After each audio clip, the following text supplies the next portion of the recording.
But I'm worried about the government, too. What do I do? I mean, if you trust the government, the camps aren't a problem. But if you don't trust them, and it's meant to create fear, it's a chilling effect to everybody out there that knows what's going on. Oh, my God, they're admitting camps, so we shut up. And then so the couch potatoes make the psychological decision to go, oh, well, I'm scared of Putin. There's nothing to do with it, but I'm scared of Putin, so I guess I'm for these camps. And see, now they're rolling them out in the news. The camps will be for you when you're starving during the collapse of society, which is what the IMF and World Bank have done to countless third world countries, and their own documents say they want to do it here. They have to fully bankrupt you so they can consolidate everything with the tens of trillions of fiat currency they're holding and hoarding of taxpayer money. And then once the riots start, which they're trying to push, they have Zbigniew Brzezinski on MSNBC, we played that the other day, saying, I'm really worried about these bankers. They're going to cause riots nationwide, as if he isn't one of the engineers of it. See, they know they've got revolution on their hands. They know that we did our job warning the people and exposing what was happening and putting all this information out, and people found out it was true. So recapping, the Department of Defense in the Washington Post has announced they are putting regular troops on the streets to engage the American people. The Army War College admits this. They secretly have had Americans in camps since 1986. It was declassified in 97.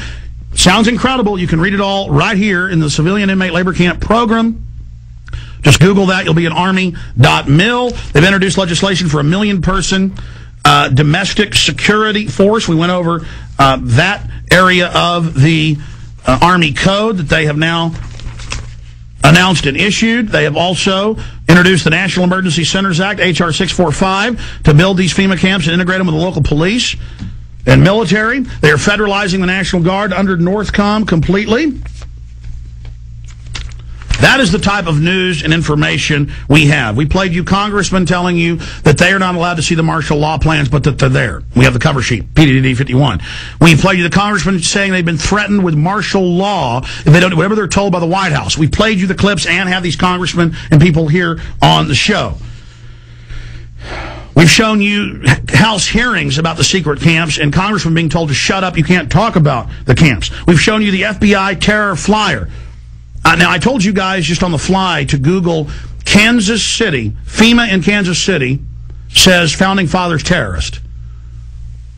Were you able to find that? Here it is. This is from my film, The Road to Tyranny. I don't know how this is from web video. I have the high-quality DVDs here. People can get it in a combo pack. The 3-pack, the 3 films are in one, but in higher quality. But here it is from YouTube. I want to show you this. You can find it now for free and get it. 911, The Road to Tyranny. Founding Fathers were terrorists. And it goes, I have 18 hours of this. I have them training all over the country. I have them teaching police to arrest anybody with a Get Us Out of the UN sticker. This is what's been going on. Here it is. You're damn right, because think about the Christians, okay? Do you accept Jesus Christ as your Lord and Savior? No. What did they do? They took your head off. They beheaded you if you didn't accept Jesus Christ as your Lord and Savior. See, this is reality. Yeah, they're terrorists, but the bottom line is to them, they are not. Now, why is that important to understand? Because they are as committed to their cause and to their way of life as you are yours. And they see you as being wrong. That's very different. When people are passionate about what they believe in, they become a very difficult enemy to be. Who was the first terrorist organization in the United States? Who? Founding Fathers. Founding Fathers. You mean Thomas Jefferson? Oh, yeah. Back it up. Stop it right there. Stop it right there. You notice what Glenn Beck kept saying, oh, these crazy stuff about FEMA camps. Ooh, they're going to get me. Making jokes. Look at this guy. He's talking about the Founding Fathers and people that are committed. He's talking about constitutional terrorists. Before that, we have the FBI training manuals and flyers they give police. We just showed you. The cops are so conditioned. They say, who are the terrorists? Who are the first terrorists? The Founding Fathers. They all know. They all say Founding Fathers. They've already been taught this many times. And then he says, that's a very difficult enemy to beat. No, you are the enemy when you become an enemy of the Bill of Rights and Constitution and let foreign bankers take us over. Play it again. They become a very difficult enemy to be. Who was the first terrorist organization in the United States? Who? Founding Fathers. Founding Fathers. You mean Thomas Jefferson? Oh, yeah. You mean George Washington? Oh, yeah. Paul Revere? Yeah. These guys right here, let me ask you something. Did they try to scare people? Oh, yeah.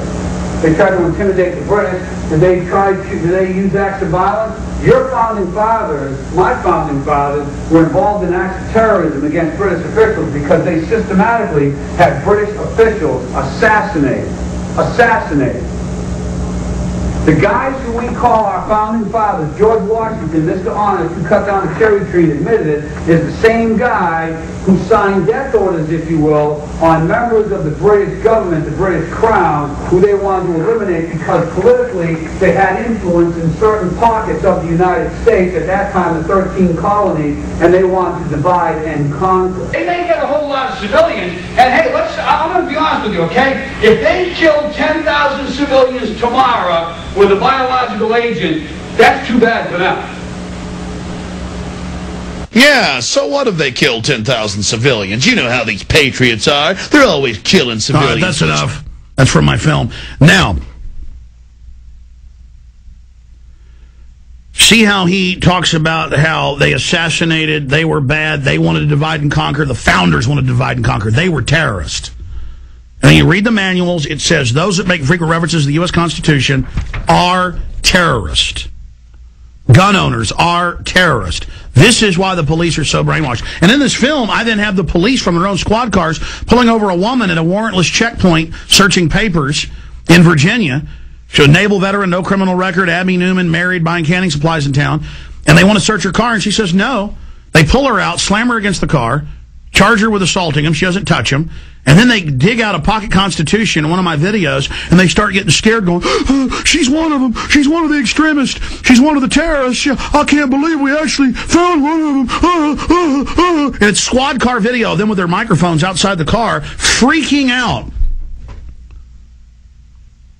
I mean, police now pull you over with a Patriot sticker. They just go ahead and taser you in many cases because they're so scared to death. No, the real terrorists are the people teaching the police that our founding fathers were bad. Now, folks, I could go on for hour after hour, and I am. Sometime this week or next week, I'm going to do 2 hours where we're just going to go through it all. This is not 10% of the evidence I've got.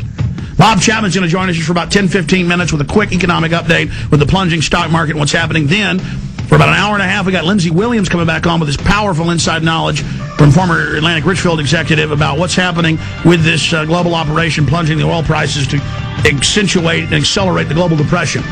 All this documentation's at Infowars.com. You've been seeing. Stay with us.